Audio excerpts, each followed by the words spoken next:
একজন নারী, শোনেন, একজন নারী বনু কাইনুকার বাজারে গিয়েছিলেন তার প্রয়োজনে।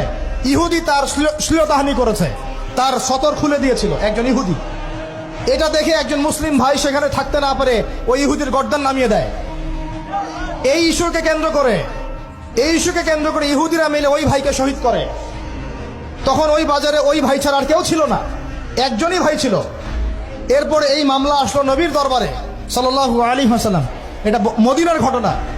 নবী সাল্লাল্লাহু আলাইহি ওয়াসাল্লাম ওই সাহাবীকে তো দোষারোপ করেনই নাই, ওই সাহাবীকে দোষারোপ করেন নাই, বরং নিজে বর্ম পরে অন্য সাহাবীদেরকে বলেছেন তোমরা বের হও, আমরা বনু কাইনুকা আক্রমণ করবো, ওকে এখান থেকে বের করে দেবো। একজন দিনী বোনের ইজ্জতের বদলা নেওয়ার জন্য পুরো বনু কাইনুকার ইহুদিদের সাথে যুদ্ধ হয়েছে। আর আমাদের বোনরা স্বেচ্ছায় ইজ্জত বিলি দিচ্ছ। তোমরা হচ্ছে মাটির তলে চলে যাও, তোমাদের বেঁচে থাকার চেয়ে মাটির তলে চলে যাও। তোমরা নিজেরা স্বেচ্ছায় ইজ্জতের বিসর্জন দিচ্ছ।